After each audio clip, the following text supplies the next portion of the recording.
What's going on, everybody? It's your boy C-Zar, and we are talking about the altcoin markets today. In this video, I'm going to be using some charts to explain why I believe we are on the precipice of alt season, and hopefully, even if you have no understanding, a complete lack of understanding of what these charts mean, hopefully you can see the similarities in what we've seen in prior cycles and determine your own outcome by the end of this video. I think that the shared outcome you and I will both have by the end of this video is that alt season is right around the corner. Hell, we're right at the beginning of it as we speak right now. So if that sounds good to you, hit the like button, subscribe, and let's get into it. Okay, we're going to talk about Ethereum first. Okay, looking at Ethereum here, I just made a video on Ethereum and I was talking about this at the end, how this week is very young. We've got 4 days and six hours left in this week.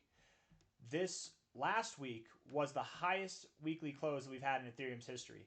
And if we get in the next 4 days and 6 hours, if we can move up and get another close, another highest all-time high weekly close, let alone all-time high prices, we get 2 all-time high closes in a row after being held down for over a year and a half, after not seeing new all-time highs all cycle. That can't be a coincidence. That can't be a mistake. That's a signal that Ethereum is ready to rally. And when Ethereum rallies, altcoins rally, you guys. The others chart here, if we're looking at this, is our altcoin chart. It's like the S&P 500, but for the altcoins. It's our altcoin index. We're going to look at that in a second.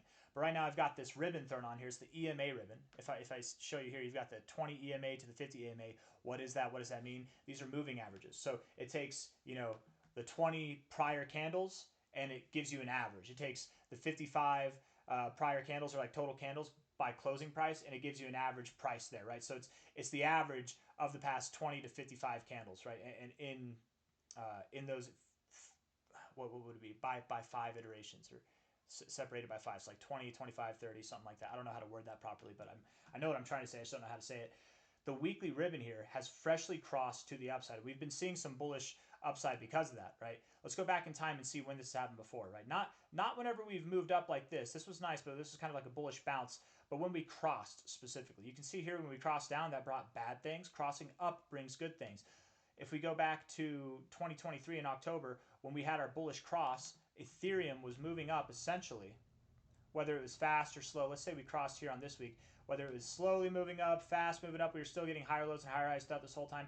We didn't stop for 17 weeks, okay, earlier this cycle. That's the beginning of the cycle. That's not when things were exciting. That's before the United States Strategic Crypto Reserve was announced. That's before the Fed started announcing they're going to cut rates, and we basically have this like light shade of quantitative easing coming in the markets right now, and it's probably going to happen sooner than later that we will get actual quantitative easing. This is a whole different time in the markets now. But back then we had 17 weeks of growth, okay? Mind you, since the cross happened here, it would have been this week, not this week, but the cross happened here on this week, we are on our 5th week, okay? This was this cycle. Last cycle, which was the COVID cycle, okay? When we crossed above, it was this week here. Ethereum didn't really stop. I mean, I guess you had your first kind of major correction there after 13 weeks, but really, you didn't stop to the end of the cycle here, guys. You moved up at a tremendous pace for 49 weeks. 49 weeks, that's 343 days. That's essentially a year, right? A year. We started to move up here back in July of 2025. People have been asking all cycle, do you think this cycle is going to continue to 2026? And it's taken me a lot of time to wrap my head around it. I very much do believe it's going to continue to 2026. And at this point, I'm genuinely wondering if we will make it to the midway point of 2026. We might have roughly another year of bull cycle left. If not, certainly I would think at least half a year, something in that kind of time frame. But again, just the comparison here, 17 weeks to 49 weeks, that's a very big difference. It's a very big difference. And if you're wondering why I'm not including this high, it's because this is like considered the end of the bull market. Yes, we continue to grow, but this is more of like a sideways kind of crab market, fake out high. I would say this was your bull market growth. I hope it's obvious as to why. Look at the separation from the ribbon. Look at how you're like living with it, dancing in it more here. It's different dynamics. So I'm counting this. I could butter the bread and go out all the way over here and be like, oh, we're going to go until October of next year, you guys. No, but I'm not going to do that, right? But again, just addressing the crosses, the bullish crosses. We go back in time here with Ethereum. We don't really have a bullish cross to go off of, but maybe here when we're starting to get some separation, probably started like right here. What did that bring?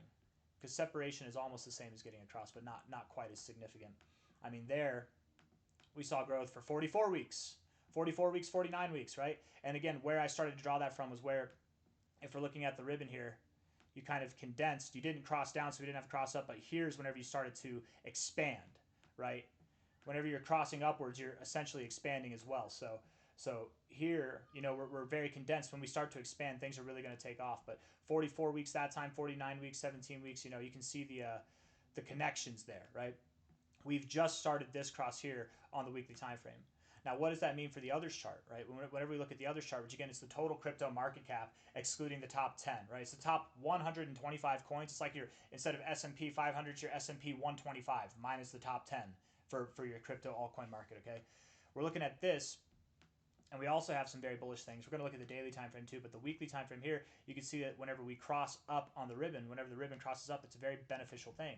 It doesn't mean that it's nonstop green week after green week. No, we actually had a red week the week after that we crossed up here, but we essentially moved up consistently, I would say, and we had a very rapid, or a very magnificent finish to this kind of move here, 22 weeks. And overall, we didn't stop moving up until 99 weeks, right? I don't know if we're going to see that. That was the 2017 to 2018 cycle. Man, trust when I tell you that was a cycle to remember, and a cycle to miss, and a cycle to regret not being a part of if you weren't a part of it. But also here, whenever the ribbon is starting to expand, probably like right about there, moved up again about, let's say actually maybe 15 weeks. And let me make sure I'm getting this right whenever it starts. I would say so, yeah, probably like right there.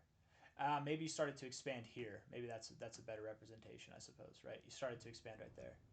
So 22 weeks, 24 weeks, those are actually pretty damn close, right, together.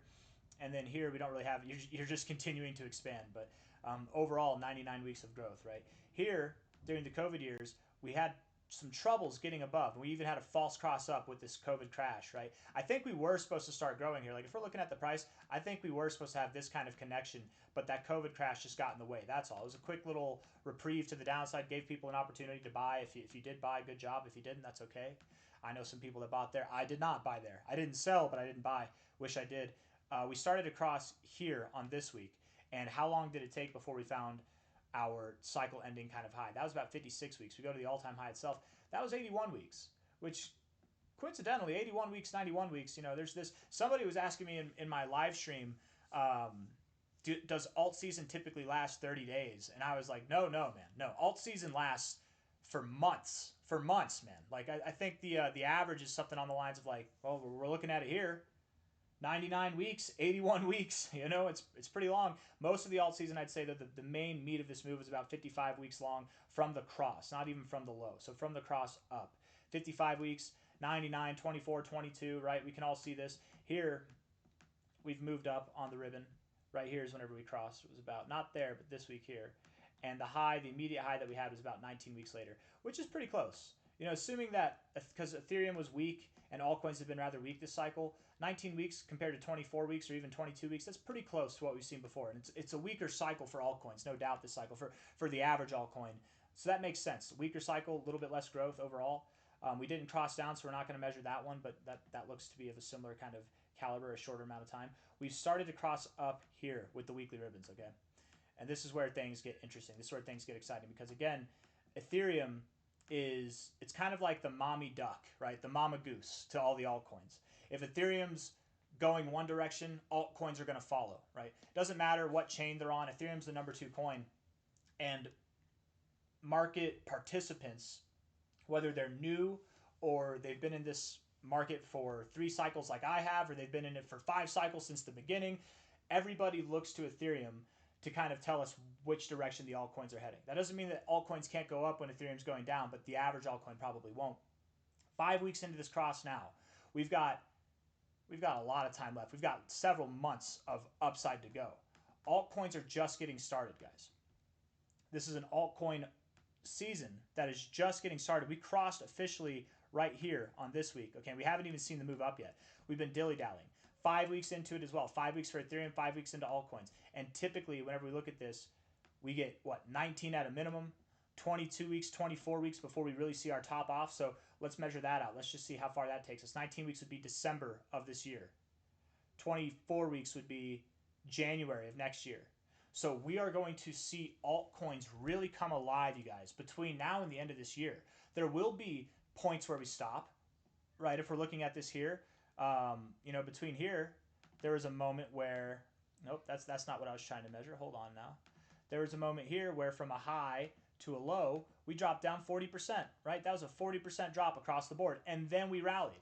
Here on our 24-week spree there was a moment where from a high to a low, we dropped down, for about a month we consolidated, we dropped down 51%, and then we rallied. right? It's not just going to be a straight shot up the whole way. I would expect that between here and the end of the year, probably sometime in October, if not the end of September, we do see a little bit of a shakeout across the board that lasts 2 to 6 weeks. But then, really, the majority of this move, if you don't get caught up with these little tiny divots, you can catch the whole thing. You can get the whole enchilada if you just wait really till the end of the year. That's what this chart's telling us. And it's the same thing for Ethereum, right? If we're looking at this here, 49 weeks, 44 weeks, right? Crazy, crazy, crazy stuff. Is that how long? I thought this one was longer. 2017, 44. Oh, right, but that was 99. We're not doing that whole thing. Right. Okay. Super long. Super, super long. If we're doing this here from the point that we crossed, which was right here, and we go out to, let's say, 40 weeks, that puts us into April, late April of 2026. We go to 49 weeks, that puts us out into July of 2026, right? And of course, there are divots along the way. Of course, we look back here, there were divots along the way. And we go over here, there were divots along the way, moments where we took a pause. But typically, this first 20 weeks especially, things really start to kick off. We might see some divots going into October or even December. But I would expect that we continue to grow well into 2026, okay? This is just getting started. Ethereum's been lagging this whole time. Altcoins have been lagging this whole time. We've got a lot of growth to go, you guys. And as far as what's the average altcoin going to do by price, I have my own theories. This is more of a time-based analysis in this video, but we've done plenty of videos explaining why I think the average altcoin is going to do a 20x move about on average between now and the end of the cycle. That's the expectation, okay? I've got nothing else to say. I hope you guys enjoyed the video. I hope it was comprehensive enough, right? Again, even if you don't understand charts, I feel like it was pretty simple what we were doing there. Hit the like button, subscribe. Thank you all for being here. I'll see you on the next one, okay? Take care of yourselves. Bye-bye.